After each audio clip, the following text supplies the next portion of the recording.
আসসালামু আলাইকুম সবাইকে, আশা করি সবাই ভালো আছেন।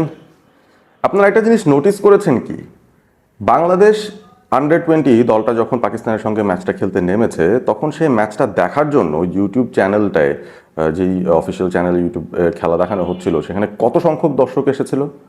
আপনারা কি এটা নোটিস করেছেন যে মালদ্বীপসে যখন বাংলাদেশ খেলতে নেমেছিল তখন বাংলাদেশকে সমর্থন দেওয়ার জন্য কত মানুষ স্টেডিয়ামে চলে গিয়েছিল?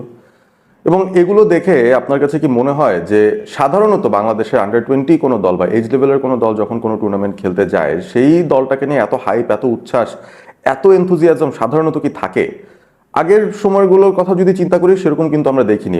মোটামুটি দেখা ছিল যে মানে রিয়াকশনারি একটা ঘটনা আমরা ঘটতে দেখেছি, যেখানে বাংলাদেশ যদি ম্যাচটা জিতে যায় তখন তাদের টিমটাকে নিয়ে একটু আলোচনা হয়, একটু কাটাছেড়া হয়, তাদের ভালো পারফরমারদের নিয়ে একটু আলাপ আলোচনা হয়।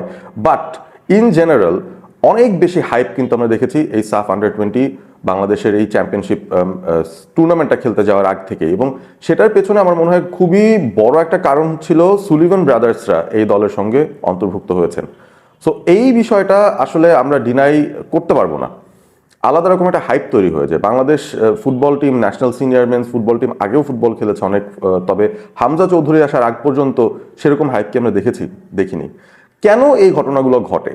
মূলত আমার কাছে মনে হয় যে ঘটনাগুলো এই কারণেই ঘটছে যে আমরা যখন বংশোদ্ভূত কোনো কোয়ালিটি প্লেয়ারদের আমাদের দলে ইনক্লুড করছি, যাদের বেসিক যে ফুটবলিং কোয়ালিটি, বেসিক যে ফুটবলিং ট্যালেন্ট, সেটা সাধারণত আমাদের লোকাল ফুটবলিং ট্যালেন্টের থেকে অনেক বেশি ওপরের দিকে, তখনই কিন্তু আলাদা একটা উচ্ছ্বাসা আমাদের মধ্যে চলে আসে, আলাদা একটা উন্মাদনা আমাদের মধ্যে চলে আসে এবং আলাদা রকম একটা আশা আমরা করতে পারি এই দলটার কাছ থেকে যে আমরা এখন যে লেভেলে আছি সেখান থেকে অনেক বেটার লেভেলে যাওয়ার সামর্থ্য আমরা দেখানো শুরু করব হয়তো এই প্লেয়ারদের হাত ধরে, বা এই প্লেয়াররা যদি আমাদের সঙ্গে একসঙ্গে এই লোকাল প্লেয়ারদের সঙ্গেও খেলা শুরু করতে পারেন।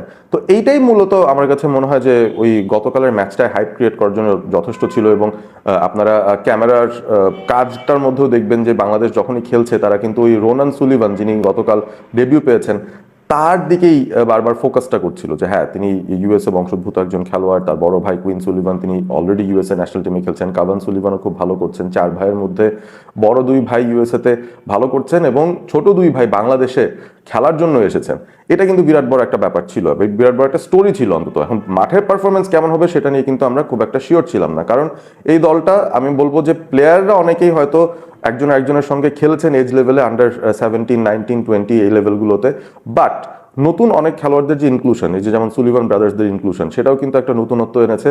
এবং সেটা নিয়ে আমাদের চিন্তা ভাবনা ছিল যে তারা কি কেমিস্ট্রিটা কিভাবে মেলাবেন, টিম বন্ডিং, টিম কেমিস্ট্রি, সেই জায়গার মধ্যে কিভাবে তারা এত জলদি কোপ আপ করতে পারবেন। কারণ আমরা কিন্তু খুব লম্বা কোনো ক্যাম্প করতে পারিনি এই আন্ডার 20 সাফ চ্যাম্পিয়নশিপসের আগে। কিন্তু খুব বেশি একসঙ্গে পুরো স্কোয়াডের প্রস্তুতি নেওয়ার সুযোগটা কিন্তু হয়নি। এবং তার মধ্যে আমরা পেয়েছি নতুন একজন coach, Englishman Mark Cox. So এত কিছুর ভেতর দিয়েও বাংলাদেশ কি পারফর্ম করবে সেটা নিয়ে আমরা একটু সন্দিহান ছিলাম। এবং রোনান সুলিভানকে যখন ডেবিউ দেওয়া হয়েছিল সেটা একটা পজিটিভ সাইন ছিল আমাদের জন্য, কারণ আমাদের ফরওয়ার্ড লাইনে একজন সেন্টার ফরওয়ার্ড প্লেয়ার আমরা শুরু থেকে নামিয়ে দিতে পেরেছিলাম, যার মধ্যে কিনা ওই ট্যালেন্টটা খোঁজ আমরা করছি যে হ্যাঁ, তিনি কি সেই ধরনের কন্ট্রিবিউশনটা দিতে পারবেন কিনা। তবে শুরু থেকে আমরা দেখছিলাম কি ম্যাচের lack of chemistry. Ronan Sullivan তিনি যেহেতু এই স্কোয়াডের সঙ্গে খুব বেশি দিন একসঙ্গে কাজ করার সুযোগ পাননি, তিনি এসেছেন, আসার পর দেখা গিয়েছে যে তার যে মুভমেন্ট, সেই মুভমেন্টের সঙ্গে বাংলাদেশের বাদবাকি খেলোয়াড়দের যেই মুভমেন্ট এবং থিঙ্কিং প্রসেস, সেগুলোর কিন্তু খুব একটা ছন্দ আমরা দেখছিলাম না। বেশ কিছু জায়গায় আমরা দেখেছি যে যেখানে রোনান সুলিভান ফ্রি আছেন, তাকে বলটা দেওয়া যেত, সেখানে তিনি তাকে বলটা সাপ্লাই দেওয়া হয়নি। কিছু ক্ষেত্রে সেটা ফয়সাল ছিলেন, কিছু ক্ষেত্রে সেটা মোর্শেদ ছিলেন, আরও কিছু সিচুয়েশন সেখানে তৈরি হয়েছিল। বাট দিন শেষে যেটা হয়, আপনি যখন আসলেই কোয়ালিটির লেভেলে নিজের উপর অনেক আত্মবিশ্বাসী থাকেন যে আপনার কোয়ালিটি আসলে এই সাউথ এশিয়ান লেভেলের নয়, অনেক বেটার লেভেলের, এবং সেই কোয়ালিটি দেখানোর আপনি সুযোগটা খুঁজছেন, সেই সুযোগটা আপনি পেতে চান, সেই সুযোগটা কিন্তু কাজে লাগিয়ে দিয়েছেন রোনান সুলিভান। অসাধারণ 2টো গোল দিয়েছেন তিনি, এবং সেটা নিয়ে অনেক আলোচনা হয়েছে। আমরা ইতিমধ্যেই সেগুলো নিয়ে কাটাছেড়া করেছি, বাংলাদেশের পুরো ম্যাচ নিয়ে পর্যালোচনা করেছি। পাকিস্তানকে বাংলাদেশ 2-0 হারিয়েও দিয়েছে, সাফে একটা শুভ উদ্বোধন তারা করেছে, এবং ইন্ডিয়ার সঙ্গে নেক্সট ম্যাচের আগে তাদের একটা প্রিপারেশন এই মুহূর্তে চলছে। বাট আমরা রোনান সুলিভানের ওভারঅল এই পারফরমেন্সটাকে আসলে ডিনাই করতে পারবো না।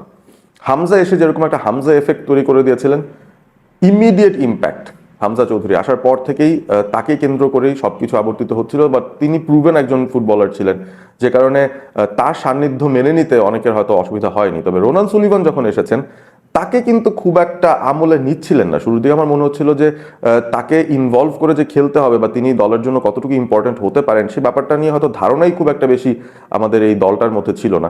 এ কারণে হয়তো তারা নিজেদের যে স্বাভাবিক খেলাটা, যেটা তারা এত বছর ধরে খেলে এসেছেন, সেই প্রসেসগুলো ব্যবহার করেই বাংলাদেশকে গোল দেওয়ানোর চেষ্টা করছিলেন বা একটা অ্যাটাক তৈরি করার চেষ্টা করছিলেন, ডিফেন্ড করার চেষ্টা করছিলেন। খুব একটা ইনভলভমেন্ট আমরা রোনান সুলিভানের দেখতে পাচ্ছিলাম না, মোস্টলি বিকজ আমার কাছে মনে হয় যে টিম কেমিস্ট্রির একটা অভাব রয়েছে। অনেকে বলছেন মোর্শেদ আলী অনেক লোভী, সেলফিশ খেলা খেলেছেন বা ফয়সাল সেলফিশ খেলা খেলেছেন, তারা নিজেরাই শুট করছেন রোনান সুলিভানকে ওই অপশনটা না দিয়ে। বাট এতদিন এই কাজ করে যাদের অভ্যাস, সেটা কিন্তু সেলফিশ কোনো কারণে না।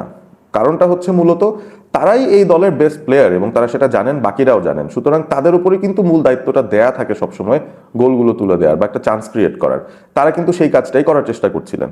এখন রোনান সুলিভান তিনি তার প্রথম অপরচুনিটিতে যা করে দিলেন, যে ফ্রিকিকটা তিনি নিয়েছেন, সেই ফ্রিকিকের আগ মুহূর্তটাও আপনারা সবাই দেখেছেন যে বাদবাকি খেলোয়াড়রা যারা ছিলেন, স্পেশালি ফয়সাল অ্যান্ড আদার্স, তারা কিন্তু বলছিলেন যে আমি ফ্রিকিকটা নিতে চাই, রোনান কেন নিচ্ছে, সেরকম একটা কথাবার্তাও কিন্তু চলছিল। তবে রোনান খুব একটা পাত্তা দেননি, তিনি বলটা বসিয়ে দিয়ে তিনি অনেকটা ক্রিস্টিয়ানো রোনালদো স্টাইলে একটা স্পেশাল ফ্রিকিক নিয়ে 28 মিটার দূর থেকে একটা গোল পেয়েছেন, যেটা বাংলাদেশকে 1-0 গোলের লিড তুলে দেয়। এবং তারপরেই তিনি এত দারুণ একটা হেডার দিয়েছেন, that's a very difficult header to make. আপনি যদি খেয়াল করে দেখেন, তিনি ডিফেন্ডারের পেছন থেকে দৌড়ে গিয়ে এত সুন্দর ক্রসের ফ্লাইটটা তিনি বুঝতে পেরেছেন এবং এত দূর থেকে এত অ্যাকুরেট একটা হেডার তিনি মেরেছেন, খুব একটা এফোর্ট না দিয়ে, just because of good positioning sense. ওই বিষয়গুলোই আমার কাছে মনে হয় যে রোনানকে অনেকের থেকে আলাদা করে দিচ্ছে। এবং এখন এই ম্যাচটার পর অন্তত রোনান সুলিভানের উপর টিমমেটরা ভরসা রাখা শুরু করবেন বা তারা বুঝতে পারবেন যে তার কোয়ালিটিটা কি। এবং হেড কোচও নিশ্চয়ই বুঝে গেছেন যে এরকম ক্যালিবারের, এরকম কোয়ালিটির একজন ফুটবলারকে দিয়ে আসলে কি করানো সম্ভব, আমাদের আরো কত বেটার করা সম্ভব। আমি আশা করবো ইন্ডিয়ার এগেনস্ট ম্যাচটা বাংলাদেশ ডেফিনেটলি আরো বেটার টিম কেমিস্ট্রি দেখাবে এবং রোনান সুলিভানকে ইনভলভ করার মতো করেই প্লেয়াররা খেলা শুরু করবেন। আমার কাছে মনে হয় this is an experience, this is a situation. অনেক সময় নিজের ঢোল নিজেরই পেটাতে হয়, সুযোগটা নিজেরই তুলে নিতে হয়, যেন বাদ বাকিদের রেসপেক্ট আর্ন করা যায়। এবং রোনান সুলিভান ইমিডিয়েটলি প্রথম ম্যাচে সেই রেসপেক্ট আর্ন করেছেন, আমাদের সবার রেসপেক্ট আর্ন করেছেন।